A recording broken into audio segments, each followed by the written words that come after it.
Lil Haiti Films. Today we in Fort Lauderdale. We about to interview 82Bands. Lil Haiti Films. Today we in Fort Lauderdale. We with the man 82Bands. You know, he invited me to his place. We chopping it up, having a good time. You know, he's showing me what it's like to be in Fort Lauderdale. You know, as we were saying. Yeah, man. Yeah, man. Well, to the concert. So you were born and raised in Fort Lauderdale? No, I wasn't born in Fort Lauderdale. I rep Fort Lauderdale, but I was born in Port Charlotte, Florida. You know what I'm saying? In Sarasota County type shit. And I don't know. I did a lot of. I grew up in Fort Lauderdale. I spent a lot of time in Fort Lauderdale. I moved around a lot. You know what I mean? So. Why do you rep Fort Lauderdale more compared to the other county? I just feel more of a connection. You know, Fort Lauderdale, you know what I'm saying? I did a lot of my dirt here, you feel me? Got my dog, some long time friends here. I just, you know, first time I smoked weed. You know what I mean? Fort Lauderdale. So once your music gets that buzz that you feel that, you know, that you want, who's some of the artists that you feel like you want to work with? I definitely don't know. No, I want to work with T-Pain. I want to work with T-Pain. T-Pain fire. T-Pain is heat. Tallahassee is from Tallahassee. And he's from Florida. Yeah, there's that. From Florida. You know what I'm saying? T-Pain heat, man. Like, yeah, he heat. Who else? You know, I make a song with Kodak type shit. You feel me? I make a song with some Haitian artists too. I want to make. I really want to be an international artist. You know what I'm saying? So I make some songs with sing around. You feel me? Drop a little whatever, or maybe like go to Africa and fuck with Ian or whatever like that. You know what I'm saying? But, different. Yeah, trying to be out here international. I notice every state that I go to, when I play the radio station, they have different artists playing. Mm-hmm. What's the artist that's big right now that's playing in the radio stations in Fort Lauderdale that you're hearing a lot of every second, every minute? I don't listen to the radio because of that shit. That's annoying.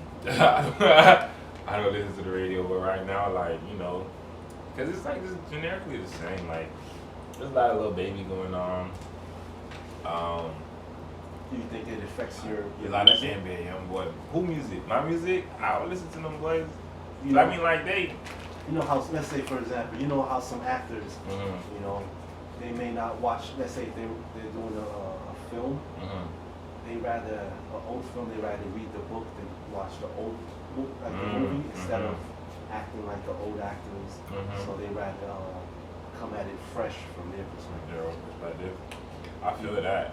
I think, yeah. You think it's gonna make you sound too much like the Kodak Blacks now, or the new one, or the your style? Nah, cause it's funny. It's kind of like I don't really listen. Like I listen to people or whatever, but it's kind of like the people I listen to sound like me. Not to toot my own horn, but like when I started writing and stuff, and like the way I present my stuff and everything like that, is like sometimes I have a new idea, and then boom, out of nowhere, like I hear artists doing something similar. You feel me? Not saying they stole my shit or whatever, but just great minds think alike. That's how I feel about it. How would you feel if, let's say, you put out some of your music and some people start using your style and not giving you the credit? How would you feel about it? Would you feel in a way, man, I should have got credit, or no problem, my birthday's you guys, they can run with my style. Or do you want your credit? Nah, I want my credit. I'm talking big shit. I'm taking my credit. What? Because I'm coming with different shit. Like I'm coming with my own lingo and everything. Like Munna Hunna on some shit. Like that's the squad. Munna Hunna Waters. You feel me? That's on like yo. Me and my cousin type shit. We got going on like type of ideas and shit. It's nothing. nothing. Fun take over. Yeah. Because you know in New York, you know you got different dance in different states. You got the hyphy dance in the West Coast, Oakland, and people still doing the schmurder in New York. You know, but it's slightly changing. Yeah, nah, around here we jug, we bop, slide, you feel me? Like, it's a whole thing. Like, here in Miami, South Florida, like, that's what we do. And we play fast music. South Florida plays fast music. There's a meme going around saying, if you don't listen to slow down music, you're not from Florida. No, okay, that's not true.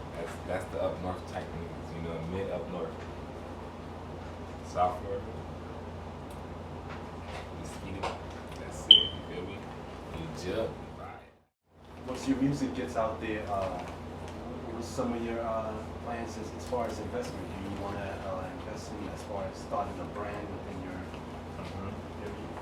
Well, right now, I have a corporation called One United Fiduciary. You know what I'm saying? And if I blow, bro, I'm buying everything and I'm putting it under the name of the corporation because that's goals. That's it. Whatever I go, I'm helping little businesses out. If I'm fucking with it, okay. Come fuck with us. Come. I'm gonna give you a platform. One United. Teamwork made the dream. Where you're gonna be on bars of your shit. We just, you know, like how radios do. Powered by one of, you know. Do you have any shows lined up for this year? I don't know. I have a manager, and he said I do. So I guess I do. But I haven't lined up shit. You know what I'm saying? Everything's new. Like, everything's fresh. Like, he just started becoming my manager, like, last year. Like video or whatever. I finally convinced his ass to manage me. Because I've seen his potential with other people. And other people be slacking. So they don't go as far. So it's like, alright, we both here. Let's see. Let's put in work. Because, nigga, I could be in the studio 24. I will be in the studio 24. Who's your main audience and what's your message to them? You know what I realized? That audience shit doesn't matter. It doesn't matter. You know why? Because if your shit hot, everybody will listen to it regardless. I was young and shit listening to Lil Wayne because his show was hot. Was I his audience? Maybe. A lot of people like to claim they do it for the youth. What does the youth know about, you know, adult entertainment type shit? So what youth? You know what I'm saying? So I'm not gonna, I just do it for people who like music. You know what I'm saying? If you like music, if you want to sound, I don't. Some of your favorite designers that you like, or do you prefer to wear your own brand? You know, I'm not really like, I like Nautical. I'm right now fucking with Nautical. I used to go Polo Heavy. I just fuck with whatever, you know. I don't know, whatever's in the season for me, you know, whatever my mood's fucking with. Like, sometimes I just pick up shirts and I don't even know where that shit came from. Like, I see the logo, whatever, I don't know, but if it looks nice, I'm gonna rock it. That's just how I feel. If it looks nice on the rock, I'm not really too big on brands. Plus, a lot of name brand shit ugly as fuck. And people overhype it because whatever. But, like, them Balenciaga shoes, them fat ass, ugly toe grippers, I don't, never in my life. Even if it was for free. Who swag? Not me. I personally heard some of your music and I think you just need that push behind you. You know, you just need that fire. You know, you got it. You know, some people say they wish they could rap, but or do this and that, but when you hear it, there's no substance. Right. But your music, you know, there's pain behind it. Is there? You know, that one. I think I'm gonna bring this up again. That one verse when you said you mad that you wasn't born in Haiti. And I feel it 100%. And comparing yourself to around these so-called Haitians, but they don't even try to learn the language. Right. They don't know how important it is to learn the language. So they just like, hey, it's whatever. So I felt that it was, for me, I looked at it from my perspective. If I was born here, and as much as now that I'm finding out more about Haiti and trying to empower Haitians, so it's more like, damn, you don't want to even try to learn Creole. So I feel you 100%. And the fact that you know how to speak it, that's next level, man. Shout out to my mama. Good talk. I appreciate her for that. It's like we're forced to change and be Americanized very fast. I don't think we're forced. I think it's like fully. Fully.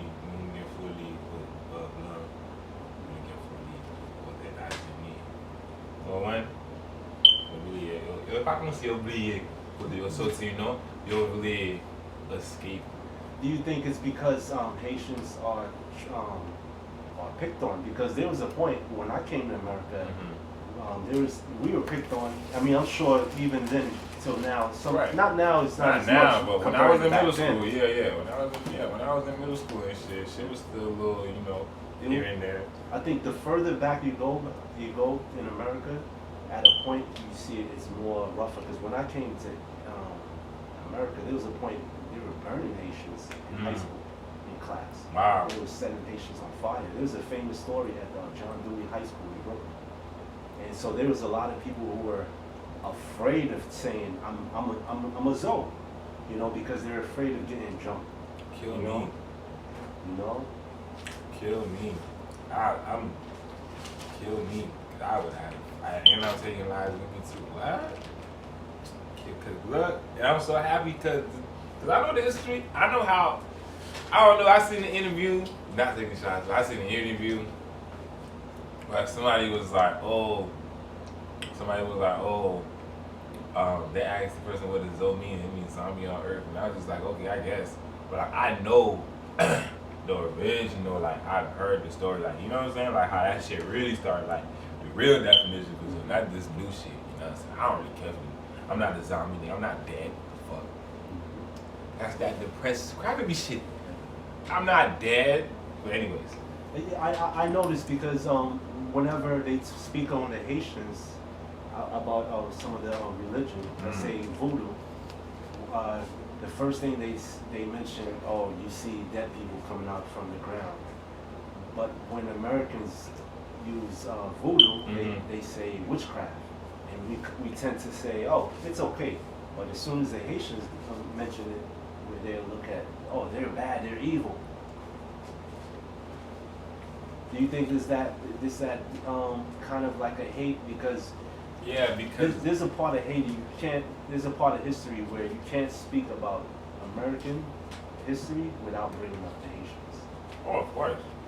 Do you think it's always that they don't want to give that little country that much big credit because they made a big impact? They hate us because they ain't us, and that's why I feel like we all carry ourselves the way we do, because we carry ourselves with big energy.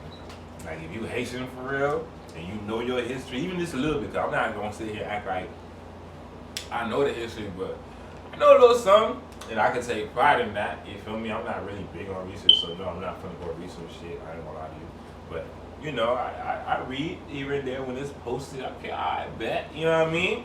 I can take pride in that. They hate it, and I know it. I've heard stories Haitians discovered, and it's true too, Chicago, and we did a movie, The Titanic. They never mentioned there was a Haitian man in the Titanic. He had 2 daughters and his wife, but he died, and his 2 daughters are survived. Right now? Yeah, they're doing interviews on the 2 daughters, but there is a Haitian man on the Titanic. Wow. Which basically a Haitian family because right, a whole family, yeah. 2 daughters. But the wife was white, Caucasian, French white. But don't matter. But right. I feel that. That's lit. We everywhere. Now we on the Titanic. What you talking about? We everywhere. Name a place we not on. We on the Titanic. Go movie.